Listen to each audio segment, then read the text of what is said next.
Bum bum bum bum bum bum bum bum. Tomatoes? Hello, welcome to the video for what is Get Relative Transform. We're going to run through a quick little example. By using my Get button up here, it's going to give me the relative transform. Remember, that's our location, our rotation, and our scale of this middle cube object out of these three, which are part of a blueprint. Now, obviously, we're just seeing zeros and ones because we haven't done anything to it. So let's look at the node itself and understand how it works. So let me find my Get Relative Transform example. Here we go. And let's go ahead and look at the node itself. So for this example, I am, again, creating a set of boxes, which is an actor composed of a cube, a sphere, and a triangle? Cone? A cone. And then saving it. Then all I'm doing for our example is just checking what the relative transform is. And that's what this node is here. So if we type in relative, well, we're not going to find it. It is context sensitive because it's going to take in a scene component. And it's the Get Relative Transform node. And if we look at it, target, again, is a scene component, and it's going to output a transform. Remember, a transform is a struct, which has the location, rotation, and scale.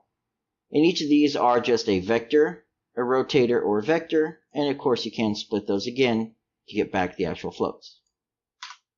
For the example, we are taking the created box, targeting just the cube, because we want an individual item inside of it, and then outputting the transform, which we're then showing on the screen. Let me clean this up. There we go. A little bit dirty. Now, what does it mean by relative transform? Well, let's go ahead and run this again, and I'll show you. We'll hit Get, and we're going to get, again, zeros, zeros, and then 1 for the scale. And I can show you this by going to the transform boxes, clicking on the cube, and then looking at our location, rotation, and scale, which is a bunch of zeros. Now this is relative, which means relative to the parent, which is our scene component or our base item on this actor blueprint. The cube is at this location.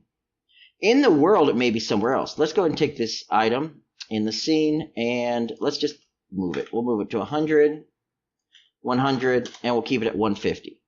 So now this blueprint is 100, 100, 150 in the world. This cube is at a completely different location in the world. But when we get zeros again. Because relative to the root of this actor, the cube has this force transform. And I can show you that by adjusting its transform. Let's change it and give it 10 degrees on the Y for the rotation. You notice it changed a little bit. It's no longer straight. And we'll get, and you now find the pitch, which is our Y, is now 9 point and a bunch of 9s. It, accounting for floating point rounding, it is a 10. Of course, I could adjust the other ones. Our X, say 25. And we get it. You'll notice we now have a rotational value here. Pitch, yaw, and roll. There we go. A roll value of 25. I knew rotation sounded weird.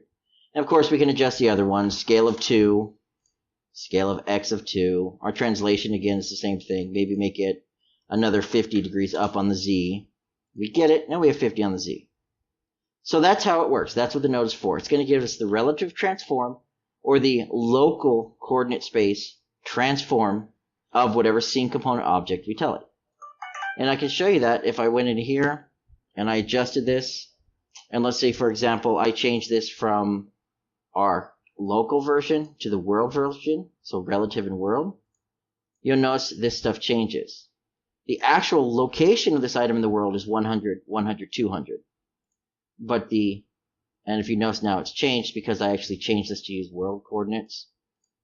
If I switch it back to relative, you'll see it's 0x, 0y, and z50. So that's the relative, 50 off from the base, whereas in the world we are somewhere else. So keep that in mind. If you want to know where it is in the world, use a world get node. If you want to know where it is parented-wise, where in this actor is it, use the relative version. And that's it. That's going to wrap up the node. Takes in a scene component, which is part of an actor that has a location, basically. And then outputs the transform, which is going to be our three values, the location, rotation, and the scale.